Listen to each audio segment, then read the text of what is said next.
sehingga kita bersyukur kepadanya yang dengan syukur itu melahirkan nikmat-nikmat yang baru pula yang sentiasa membuat kita bersyukur kepadanya. Ma'asyiral kiram dirahmati Allah. Salawat dan salam kepada baginda Nabi alaihi salatu wassalam yang diutus oleh Allah untuk menjadi imam kita, yang menunjukkan jalan keselamatan bagi kita di semua lini kehidupan dengan berbagai aktivitas dan kegiatan, berbagai sisi kehidupan dengan segala level dan status. Nabi alaihissalam sudah tunjukkan jalannya. Mudah-mudahan kita dikuatkan untuk menjalaninya. Oleh itu kita sebagai tanda terima kasih kita kepadanya, kita sering-seringlah mendoakan dengan doa terbaik untuknya yang diajarkan langsung oleh Allah tabaraka wa ta'ala. Innallaha wa malaikatahu yusalluna 'alan nabi ya ayyuhalladzina amanu sallu 'alaihi wa sallimu taslima. Sesungguhnya Allah dan para malaikatnya berselawat kepada Nabi sallallahu alaihi wasallam. Hai orang-orang yang beriman, ucapkanlah salawat dan salam kepadanya sebanyak-banyaknya, khususnya di hari Jumat ini. Salah satu waktu yang paling utama mengucapkan salam dan salawat kepadanya di hari Jumat ini. Bapak, kaum ibu dan kaum bapak yang dirahmati Allah, insyaallah tak lama-lama sampai selesai saja. Iya, waktu tuan-tuan terbatas, apalagi waktu saya. Nah, kalau bapak dan ibu kan terbatas di sini aja, kalau saya kemana-mana. Allahumma musta'an. Ini tadi baru selesai subuh di Delima, sekarang sudah di Ibnu Sina, sebentar lagi ke Unri insyaallah, dan seterusnya. Jadi kalau sakit-sakit saya nanti siap-siap aja mah merawat saya. Ma'asyiral kiram dirahmati Allah.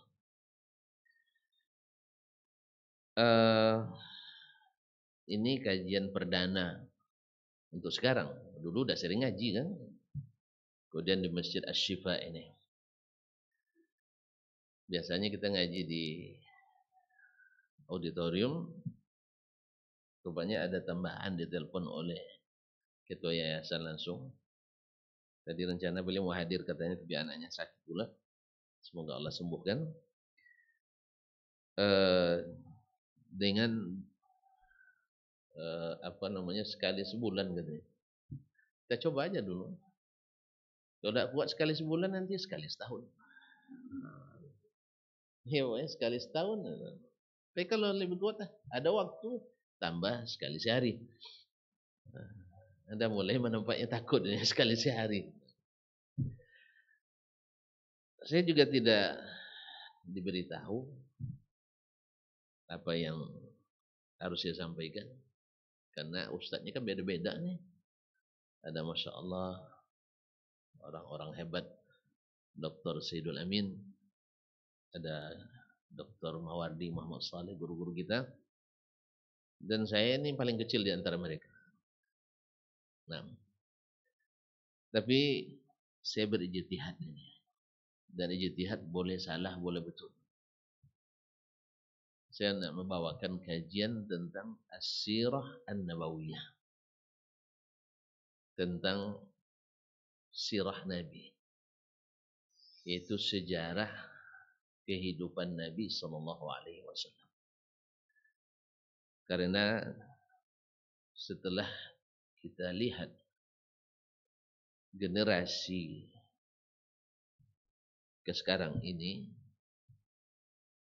termasuk juga mungkin kita, ketika ada tes di salah satu institusi perguruan tinggi Islam, ada ujian dasar-dasar keislaman, subhanallah, luar biasa, ya, menakutkan sekali. Ini di institusi keagamaan Islam. Dari input yang masuk mahasiswa atau calon mahasiswa baru yang masuk, itu di atas atau sekitar 60% tidak mengenal agamanya, dasar-dasar sekali. Misalnya siapa nama Nabi, ya maksud nama orang tua Nabi, siapa nama datuknya, nama ibunya, kapan dia diangkat jadi rasul. Ini sebenarnya kan maklumat kering ini. Belum lagi kita bertanya bagaimana mencontoh dan meneladani Nabi alaihissalatu wassalam. Baru menghafal tanggal-tanggal, nama-nama. Banyak yang tidak menjawab. 60% tidak bisa menjawab.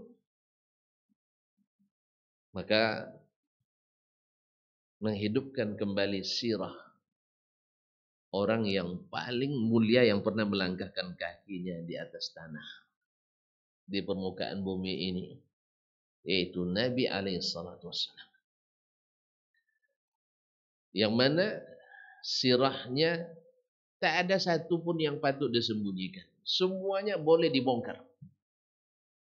Tapi dengan catatan, kalaulah orang-orang di luar Islam menampilkan tokoh-tokohnya supaya mereka dianggap memiliki orang-orang hebat. Tidak sedikit orang di luar kita, di agama apapun atau negara manapun, bangsa manapun, ingin menonjolkan tokohnya walaupun tidak jarang mereka menambah-nambahkan sesuatu yang tidak benar, ya, dalam sirah mereka. Kalau kita tidak, justru menafikan segala sesuatu yang tidak sahih dari Nabi alaihissalatu wassalam.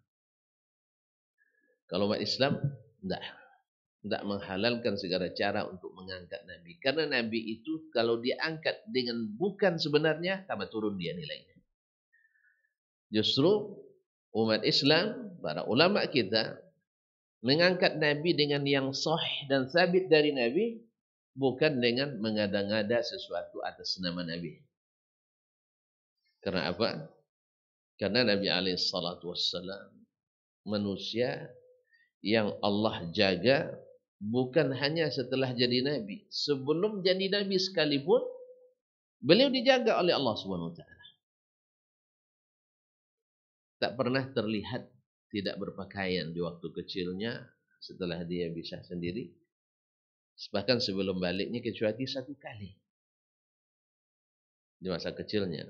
Tapi jangan di masa bayi, lain lah ya, di masa kecilnya, yaitu ketika ikut membantu mengangkat batu-batu untuk memperbaiki Ka'bah. Diangkat dengan kainnya, terbuka. Setelah itu tak terlihat lagi Nabi kita alaihissalatu wassalam. Makanya sejarah kehidupannya semuanya bisa dibuka. Oleh sebab itu, dengan, ya, saya katakan dengan berani, seorang Michael H. Hart dari Amerika dalam bukunya 100 tokoh paling berpengaruh di dunia meletakkan, walaupun menuai kritikan dari orang-orang yang membenci Islam, meletakkan Nabi kita alaihissalatu wassalam sebagai orang pertama yang paling berpengaruh. Dan itu benar. Tidak ada tokoh manapun di dunia ini yang dalam waktu yang relatif singkat, hanya 8 tahun atau hanya beberapa belasan tahun, bisa meletakkan sebuah sistem kenegaraan yang kokoh, yang tak tergoyahkan, yang pernah menjadi negara, kalau bahasa sekarang, adik kuasa, menguasai 2/3 belahan dunia. Dengan prinsip-prinsip tersebut, dengan segala nilai akhlak dan etika yang tak didapatkan di manapun. Dalam perang pun Islam mengajarkan adab.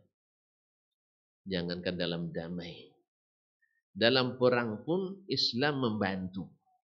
Apalagi dalam keadaan damai. Oleh itu ma'asyiral kiram yang dirahmati Allah SWT.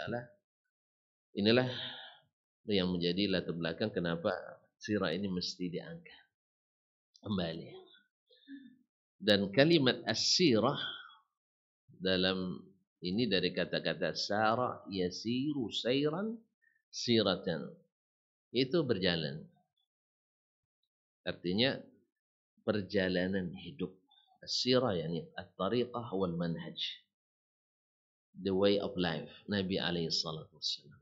Itu jalan hidup Nabi alaihi as-salatu wassalam.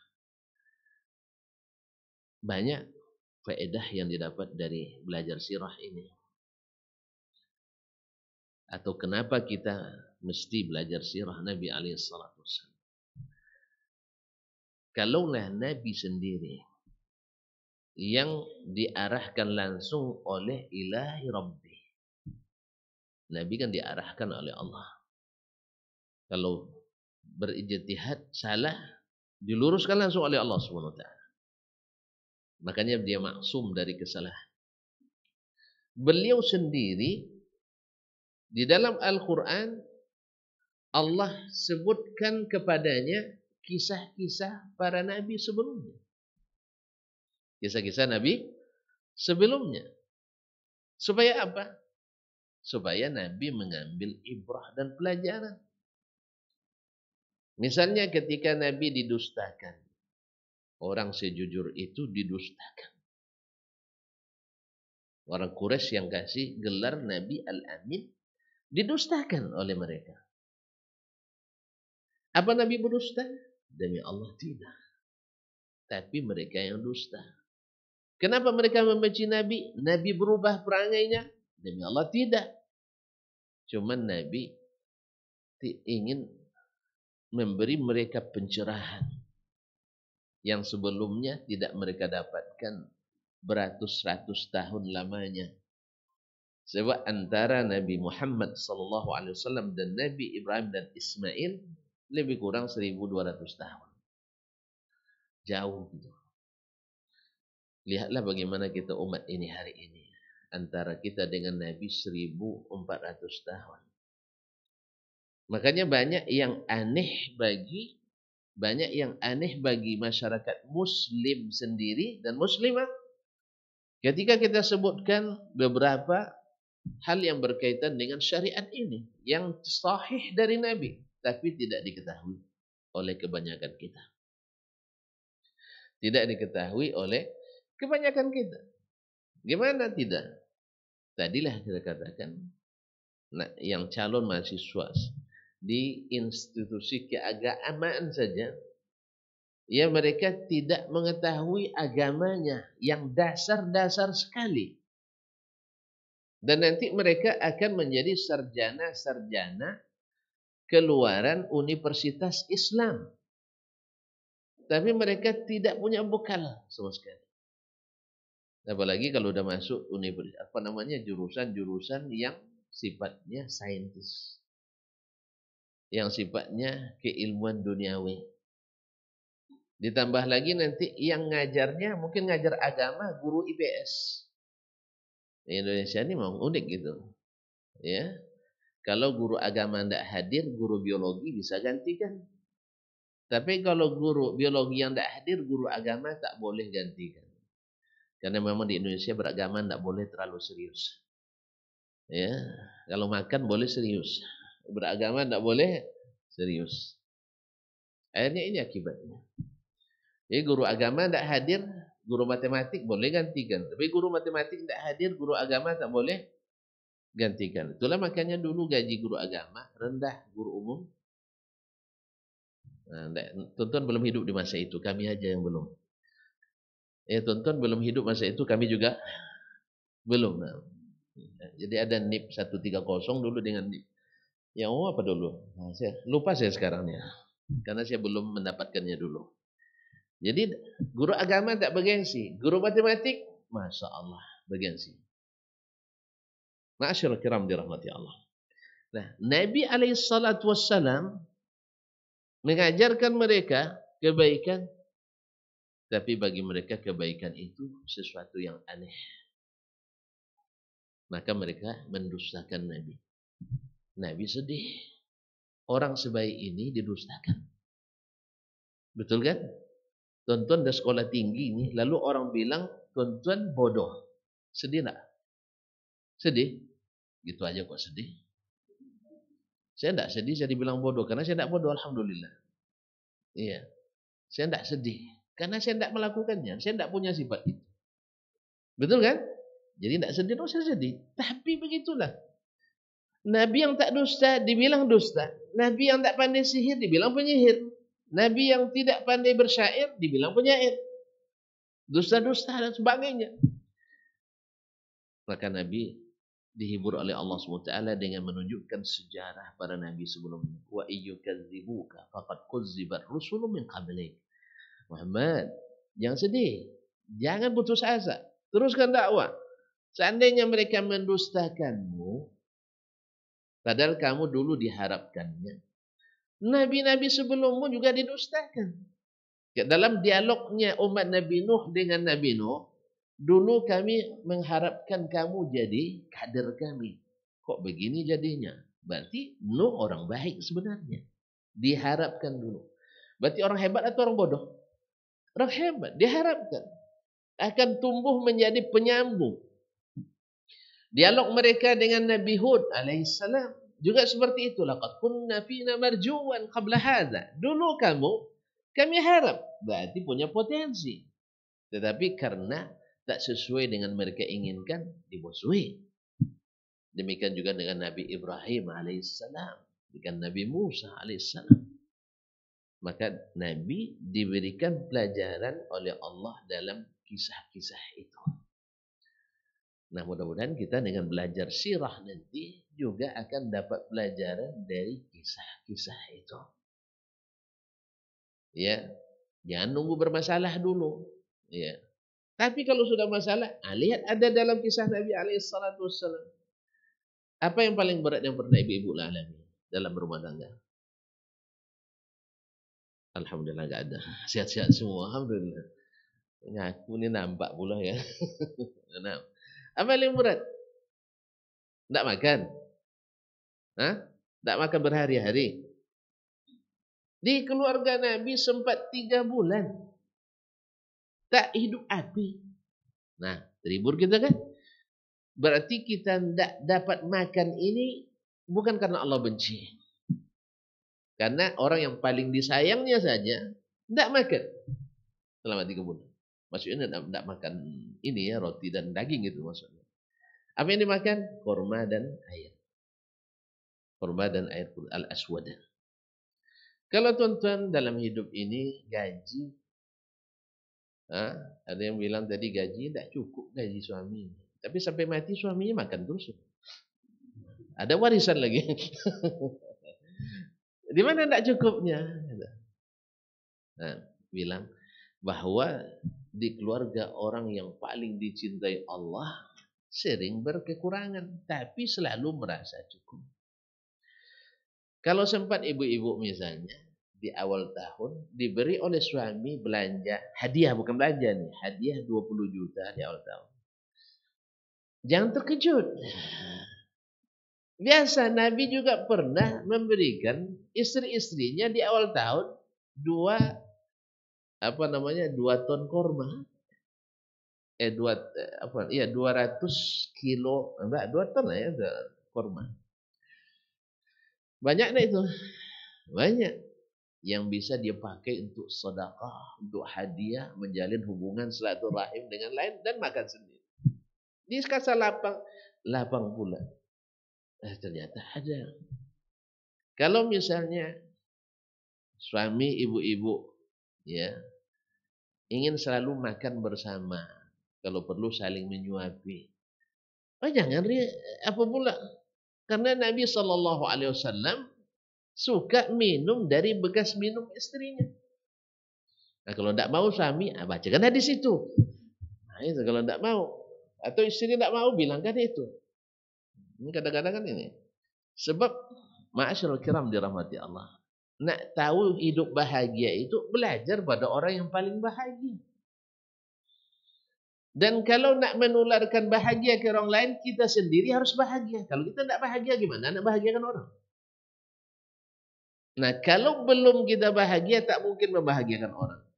Kalau tidak bisa, kalau belum bahagia, berarti harus belajar dari orang yang paling bahagia, Rasulullah SAW.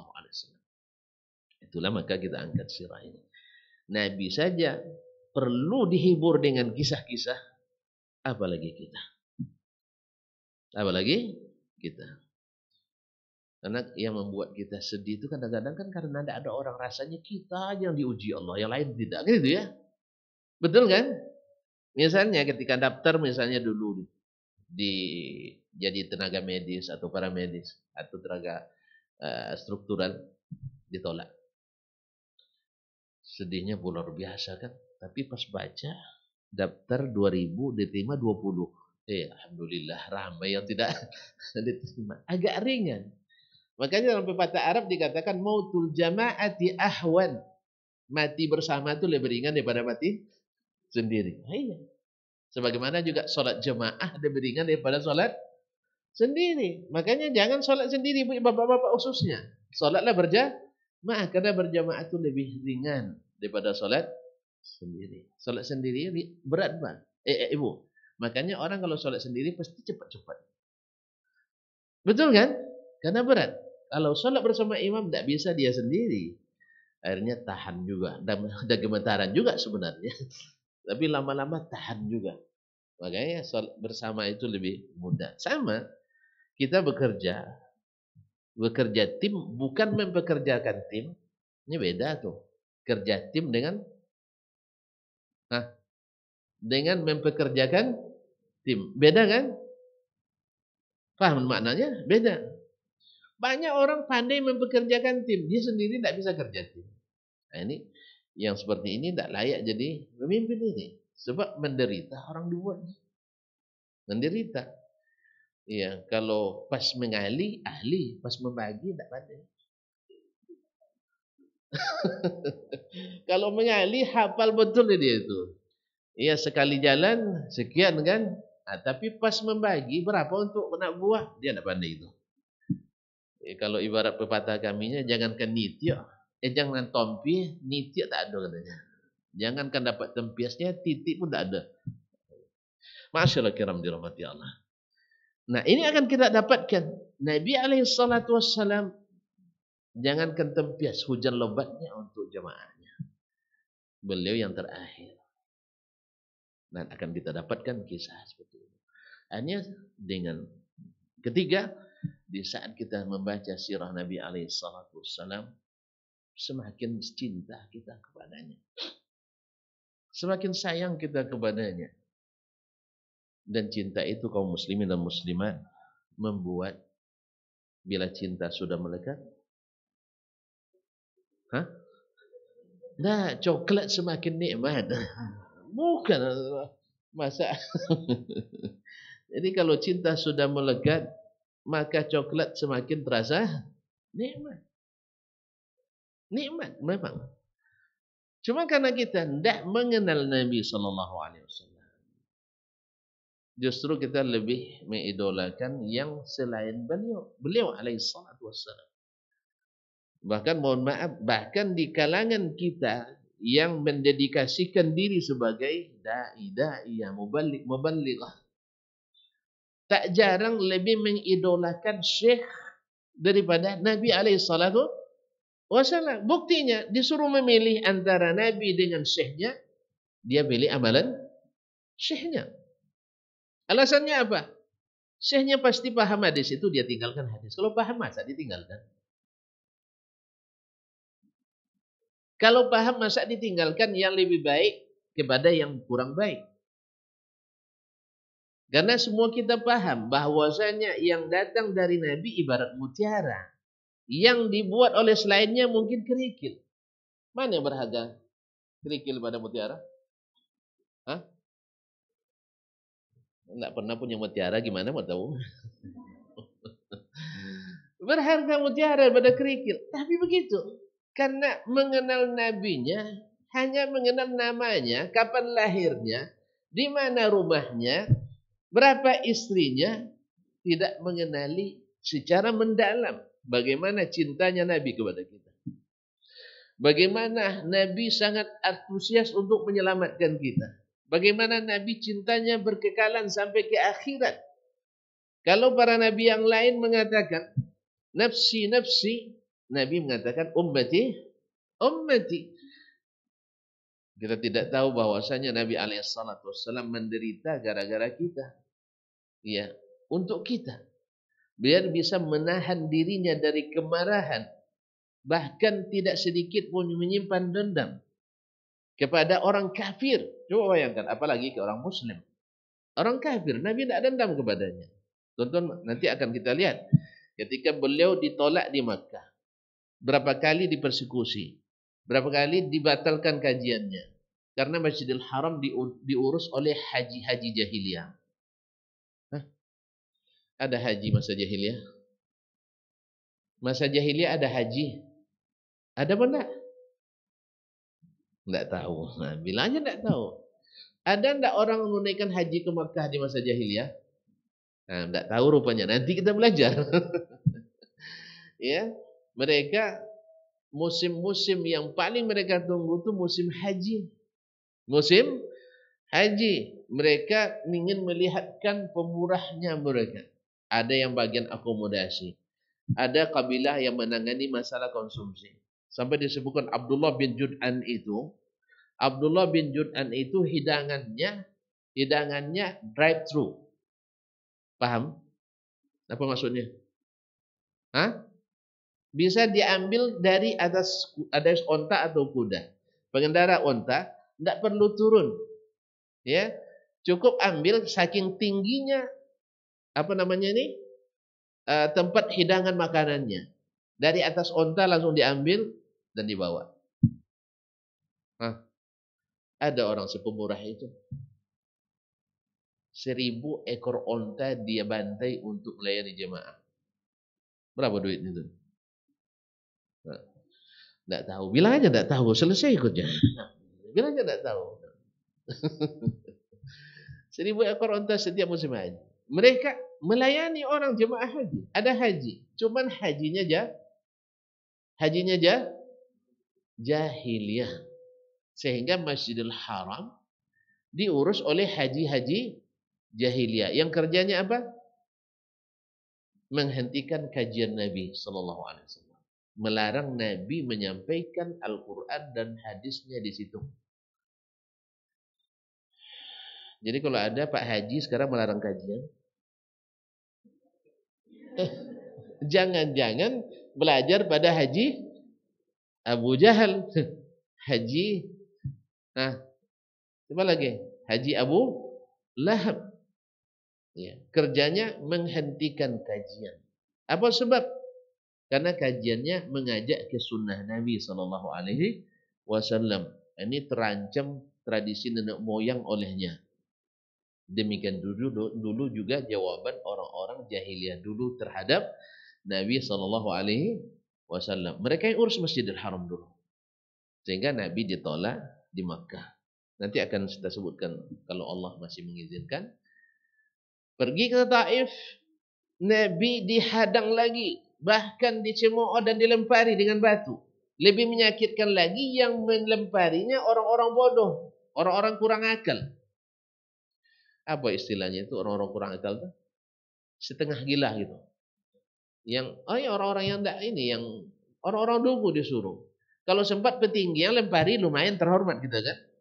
Ini enggak anak-anak kecil, orang-orang ini disuruh oleh mereka untuk membubarkan kajian. Sama juga hari ini, tidak jarang orang membubarkan kajian menggunakan orang-orang yang gila-gila tanggung itu. Yang tenggen-tenggen juga nenggak minuman, itu disuruh membatalkan kajian. Ya suka lah mereka. Dikasih duit 100.000, habis itu suruh demo untuk berpersekusi kajian. Apa sebab? Karena kajian ini menghalangi dia untuk menghisap narkoba. Kajian ini menghalangi dia untuk melancarkan judi dan seterusnya.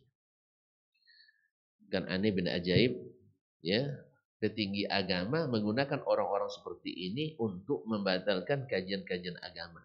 Nah, kalau itu terjadi, baca lagi sirah Nabi alaihissalam, terobati pula kita. Nabi saja di Masjidil Haram tak boleh ngaji. Padahal dulu datuknya pengurus. Iya. Datuk Nabi pengurus enggak dulu?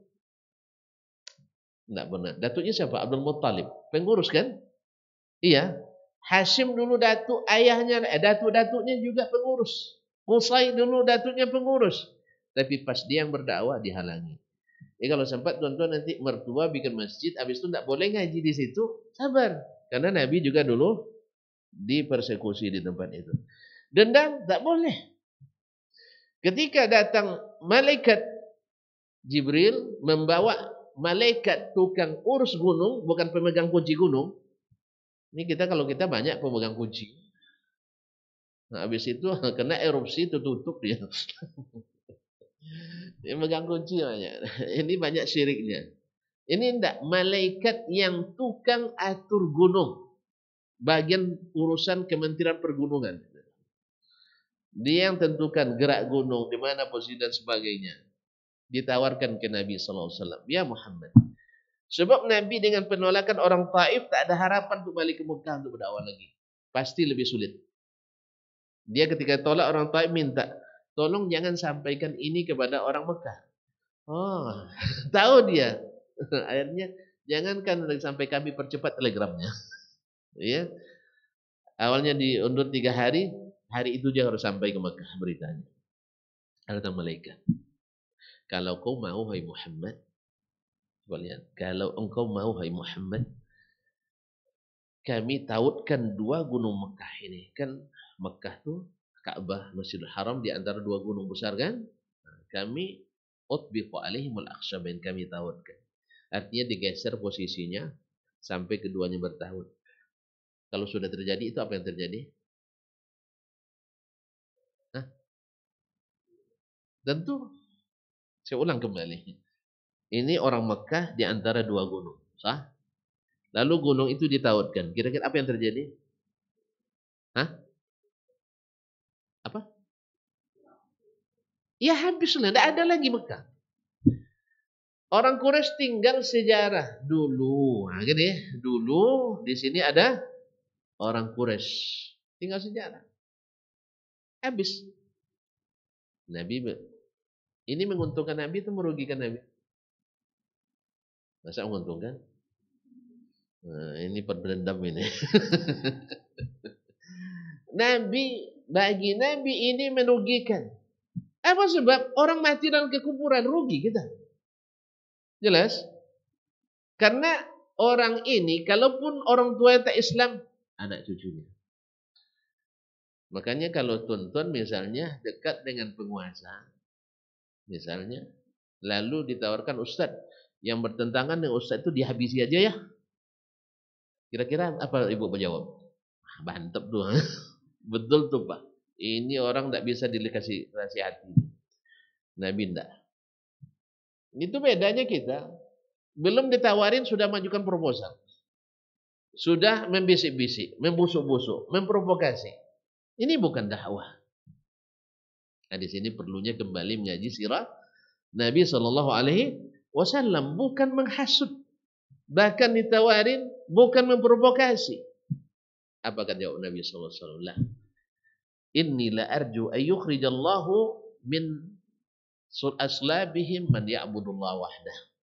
Walaupun mereka sekarang menolak saya, mereka mempersekusi saya, mereka mengintimidasi saya, mereka mengazab dan bahkan membunuh sahabat saya masih berharap Allah nanti akan lahirkan dari tulang-tulang sulbi mereka anak-anak yang beribadah hanya kepada Allah. Kaum muslimin, ini indahnya Nabi SAW. Maka kalau kita tahu ini, tidak perlu lagi yang namanya kampanye moderasi agama, itu tidak perlu. Karena kita dari awal lebih di atas itu semuanya. Sehingga nanti tidak kebablasan kita menafsirkan bahwa moderasi itu harus ikut agama lain. Nah, nanti kita udut dalam sirah bahwa moderasi gaya itu moderasi jahiliyah. Dulu orang jahiliyah datang ke Nabi menawarkan, mat, daripada kita menjadikan agama sebagai gap antara kita, sebagai pembatas di antara kita, lebih baik kita kerjasama aja agama. Gimana cara? Na'budu ilahaka sana wa ta'budu alihatana sana. Kita beribadah kepada Tuhan engkau setahun, tahun depan engkau ikut pula beribadah ke Tuhan kami. Nah, bagus kan? Pas Natal kita, pas Idul Fitri mereka ikut juga takbiran mereka. Ada orang lain tuh takbiran sama kita? Ada? Allahu Akbar, Allahu Akbar, Allahu Akbar. La ilaha illallah, Allahu Akbar. Masuk Islam dia. Ini dengan takbiran dia masuk Islam. Sebagaimana kita dengan Natalan masuk. Ayo. Kaum muslimin dan muslimat dirahmati Allah. Hanya ucapan selamat. Antum jangan main-main dengan selamat berlahir anak Tuhan. Oh, niat kita bukan lahir Tuhan anak Tuhan. Antum mengucapkan selamat ke orang yang berniat seperti antum atau berniat seperti niat dia? Saya ulang kembali. Anda mengucapkan selamat kepada orang yang mengatakan anak Tuhan lahir atau kepada orang yang sama niatnya dengan antum? Hah? Kok pada bingung semua? Sekarang kan ada yang mencoba-coba. Semua ini bukan barang baru. Orang liberal zaman dahulu, orang-orang sufi dulu juga sudah seperti itu. Ini barang lama ini. Kesesatan lama yang dibungkus lagi dengan pencerahan baru. Namanya. Itu sejak kesesatan lahir setelah pasca Nabi wafat. Di abad-abad kedua Hijriah sudah ada yang menyuarakan itu. Ikut merayakan perayaan agama lain. Sudah ada. Ikut mengucapkan selamat. Sudah ada. Lalu para pakar sekarang seolah-olah itu penemuan mereka hari ini. Tidak. Bahkan sudah ijma' ulama dari dulu tidak boleh untuk mengikuti, menyelamati, menolong dalam menghidupkan syiar agama lain. Kok pada diam semuanya? Marah ya dengan saya? Hah? Keras ya saya ya? Tidak moderasi saya? Tidak modern. Ma'asyarul kiram dirahmati Allah SWT. Allah larang langsung Nabi. Bukan Nabi sendiri yang buat keputusan. Turun qul ya ayyuhal kafirun. Tidak bisa, ini agama. Tidak bisa dicampur adukan. Lakum dinukum waliyadin. Kalau soal kalian nak Natalan, nak semiriah apa, buatlah. Tapi jangan di masjid kami. Sebagaimana antum juga harus rela melihat kami berhari raya. Gitu kan? Selesai. Itu yang apa? Ma'asyarul kiram dirahmati Allah. Bahkan di hari raya kita sendiri, hari Idul Adha misalnya, kita boleh memberikan dagingnya ke orang yang non-muslim. Cuman merayakan kebatilan. Oh, mereka ikut ucapkan selamat kepada kita. Dalam agamanya tidak ada larangan. Dalam agama kita ada larangan. Makanya kaum muslimin dan muslimat ini akan kita temukan dalam sirah Nabi alaihissalam bahwa Nabi itu betul-betul rahmatan lil alamin. Tidak, saya tidak ingin mereka dibinasakan. Belum lagi Fathu Makkah nanti. Ketika Fathu Makkah, orang-orang Quraisy menyerah, ya masih musyrik mereka. Nabi habisi? Ya tidak. Nabi kumpulkan, hai ma'syar Quraisy. Menurut kalian apa yang akan saya lakukan? Nah, ini sekarang minta kejujuran lagi. Menurut kalian, apa dugaan kalian terhadap saya? Baru mereka ngaku akhun karim, ibnu akhin karim. Kamu saudara kami yang mulia, anak keturunan saudara kami yang mulia. Tidak mungkinlah akan binasakan kami. Nah, jujur sekarang ya, karena tidak ada kekuatan lagi. Dan memang Nabi seperti itu. Kalau dia 8 tahun yang lalu, baru 8 tahun, lupa. Kalau pernah misalnya dai, saya diusir dari kampung saya gara-gara dakwah. 8 tahun setelah itu saya jadi gubernur. Lupa saya 8 tahun tuh. Hah? Bayang tuh Bapak Wali Desa ini. Bayang kan? Nggak akan lupa tuan-tuan, nggak akan lupa 8 tahun. Hah? Tapi Nabi alaihissalam seolah-olah itu tidak terjadi. Seolah-olah tidak terjadi. Bahwa kepalanya dihargai 100 ekor onta hidup atau mati. Bahwa sahabat-sahabatnya banyak yang disiksa, bahkan ada yang sampai mati. Tidak ada. Kamus balas dendam. Tidak ada. Izhabu fa'antum mutlaqah. Kamu semuanya bebas. Tidak ditodong. Islam masuk. Tidak masuk Islam maju. Tidak ada itu. Tidak ada. Atau Islam tetap di Mekah. Musyrik tak boleh tinggal di Mekah. Diberi waktu sampai tahun terakhir Nabi Haji Wada. Karena Haji Wada itu haji terakhir. Musyrik tak boleh lagi tawaf di Ka'bah. Ya karena itu perintah Allah Tabaraka Ta'ala. Masa orang syirik tempat dia mengotori tempat tauhid? Kan tak boleh kan? Kan tak boleh. Makanya dulu ketika mulai orang membuat kubah-kubah tertentu, syekh-syekh tertentu di tempat tawaf di Ka'bah, untuk tempat-tempat tawasul yang tidak disyariatkan di situ, datang Ali Saud, kerajaan Arab Saudi yang sekarang, mereka menghilangkan tempat-tempat yang mengundang kesyirikan itu. Marahlah orang-orang yang tak setuju. Sebagaimana dulu marahnya orang-orang Quraisy ke Nabi SAW ketika dihilangkan simbol-simbol kesyirikan itu. Masyaallah kiram dirahmati Allah. Masya Allah dengan bapak-bapak dan ibu ini waktu tak terasa berlalu. Dah habis pula ya. Baru mukadimah pertama. Insya Allah mukadimah sampai 10 kali insya Allah. Ya, siap-siap aja lah. Saya memang suka panjang-panjang mukadimahnya. Isi dikit. Nah, isi dikit. Saya kira sampai di situ dulu ya. Karena tuan-tuan nak bekerja. Saya juga nak minta diri. Nah. Baik. Ada pertanyaan? Terakhir aja lah tahun depan. Baik, silakan Syekh. Nah. Boleh bertanya? Silakan. Nah.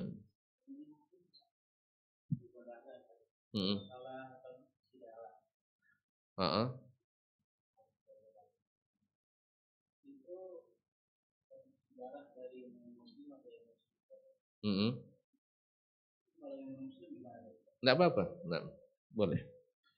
Antum boleh enggak makan makanan orang non-muslim? Boleh apa enggak? Ini semua makanan yang paket itu orang non-muslim yang buat. Boleh asal halal. Asal halal. Halal dan juga tayyib. Ya. Kalau yang tak halal ya enggak boleh. Misalnya sembelihan orang non-muslim enggak boleh kita makan. Nah, darah orang non-muslim ditransfusikan ke orang muslim itu enggak boleh. Sebagaimana makanannya boleh kita makan. Sebagaimana kita juga membantu orang non-muslim dengan darah kita juga berpahala. Juga berpahala. Karena Nabi katakan fi kulli kabin ratbin sadaqah. Setiap jantung yang masih berdenyut menghidupkannya itu sedekah.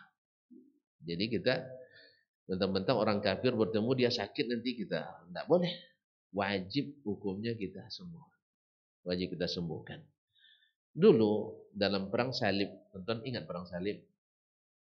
Jangan diingat-ingat, ngeri-ngeri. Nah, ngeri. Tapi Muslim menunjukkan akhlak yang luar biasa. Itu yang saya katakan. Kalau menerapkan Islam itu rahmat lil alamin. Salahuddin Al-Ayyubi, pimpinan perang kaum muslimin. Ketika pimpinan salib Lionhead sakit keras, Salahuddin kan ahli pengobatan. Dia menyamar menjadi tabib. Datang ke kemah besarnya panglima perang salib Lionhead untuk menawarkan pengobatan. Dia obati sampai sembuh. Setelah sembuh baru dia buka jati dirinya. Anda kenal saya? Dia pasti dah kenal lah. Nah, Anda Salahuddin, benar saya Salahuddin. Kenapa kau lakukan ini? Inilah agama kami. Orang sakit disembuhkan, orang luka diobati, orang lapar dikasih makan, butuh pertolongan kita tolong, orang yang butuh pengamanan kita amankan. Itulah Islam. Nah, sampai jumpa di badan perang. Nah, itu baru jujur. Sampai jumpa di badan perang. Padahal itu berbahaya kan? Berbahaya. Tapi demi kemanusiaan. Sebelumnya demi Allah. Karena Allah menyuruh kita untuk saling menghormati dan menyelamatkan. Perang urusan lain. Tapi mengobati urusan lain. Jelas? Tambah lagi penjelasannya. Setengah jam lagi. Baik. Saya kira sangat jelas sekali. Oleh sebab itu tidak ada istilahnya tebang pilih dalam masalah ini. Orang sakit jangan ditengok agamanya apa, jangan ditengok latar belakangnya apa. Ya, berikan pelayanan yang maksimal dan optimal usaha kita untuk menghidupkannya. Dan jangan lupa kalau bisa didakwahi. Ya, sebagaimana Nabi SAW ada orang sakit Yahudi, dia kunjungi. Lalu dia katakan, "Qul la ilaha illallah." Katakan la ilaha illallah. Anak itu nengok ke ayahnya. Macam mana nih ya katanya kan? Kata ayahnya, ajib Abul Qasim. Ya, jawab apa? Kabulkan permintaan Abul Qasim. Lalu bilang, asyhadu an la ilaha illallah wa asyhadu anna Muhammadar Rasulullah. Fafadat ruh. Lalu keluar rohnya. Lalu Nabi bergembira luar biasa. Alhamdulillahilladzi najjahu Allahu bi minan nar. Segala puji bagi Allah yang telah menyelamatkan dia denganku dari api neraka. Subhanallah, ini orang paling beruntung nih. Belum sempat beramal sudah masuk surga. Karena dosa nggak ada. Makanya Islam itu menghapus yang sebelumnya. Sebagaimana taubat menghapus seluruh yang sebelumnya. Makanya agama ini subhanallah kaum muslimin dan muslimat indah. Dan keindahan itu ada pada jati diri Nabi kita sallallahu alaihi wasallam. Mudah-mudahan Allah izinkan kita mengenali beliau melalui sirahnya nanti. Amin ya rabbal alamin. Lebih dan kurang saya mohon maaf. Semoga bermanfaat. Terima kasih dan sampai jumpa kembali. Wallahu taala alam wa sallallahu ala nabiyyina Muhammadin wasallam wa subhanakallahumma bihamdik asyhadu an la ilaha illa anta astaghfiruka wa atubu ilaik. Wassalamualaikum warahmatullahi wabarakatuh.